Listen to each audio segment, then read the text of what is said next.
Now, with the holiday season around the corner, nothing marks the commencement of Christmas than thieving elves, drunken Santas, and offensive humor. I love it. And with that, I'm working with to another episode of The Road Mentor, where my goal, as always, is to enhance your movie watching experience.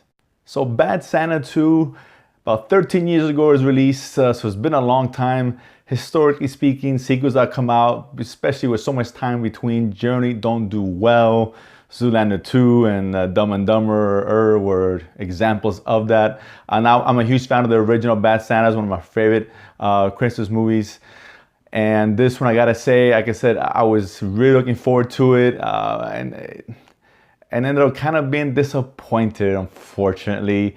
Now, this is kind of, I can equate this to, you're sitting at home around the Christmas tree, hoping that one of those presents, the Xbox One you got, and you ended up getting underwear and socks. Now, don't get me wrong, this is actually better than getting underwear and socks, but not that much better. Maybe a nice shirt, t-shirt, or something like that. Ultimately, we have here the return of Billy Bob Thornton as Willie, of course, who is kind of made for this kind of role. And, we have Tony Cox playing, of course, the little man who was his partner who betrayed him in the very first movie. He returns as well.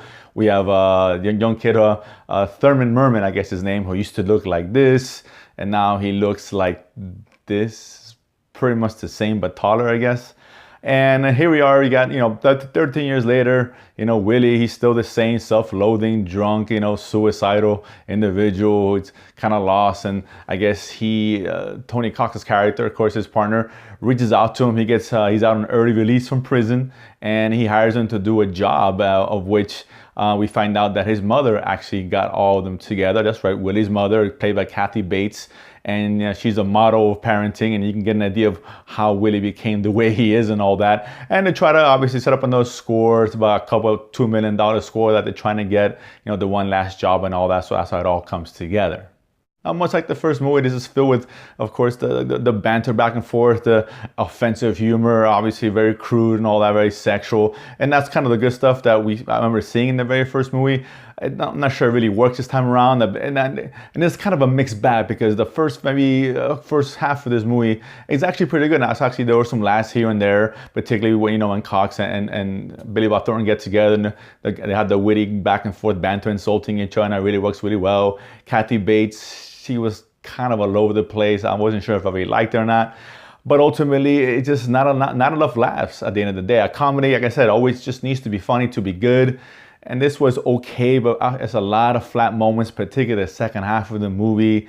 It tried to, towards the end, with Thurman Merman, of course, who was kind of the heart of the first movie. Is the guy the kid who attached himself to, Billy Barnes' character and kind of humanized him and made him feel like something. And it's kind of the same this go around. He's still hanging on to him. The kid just turned 21.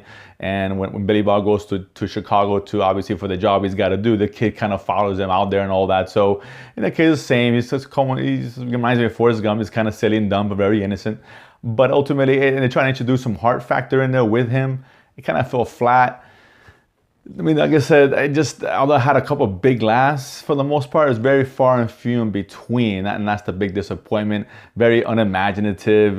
Should have been a little more creative. Almost like this, it felt like a cash grab. Here you go. Just make Bad Santa 2 and have the original fans go out there and watch it like myself. But for me, it just fell short. It's nowhere near as good as the first one. Like I said, it's not the worst movie, not the worst comedy I've seen. But again, it's not a very good one. It's just very middle of the road. Listen, if you guys are huge fans of Bad Santa, I'm not going to deter you for going out and watching it. Just kind of curb the expectations a little bit. There are some laughs in them, don't get me wrong. And Billy Bob Thornton is great, and he carries this movie along with Tony Cox. But again, there's only so much they can do when the story is so flimsy around them.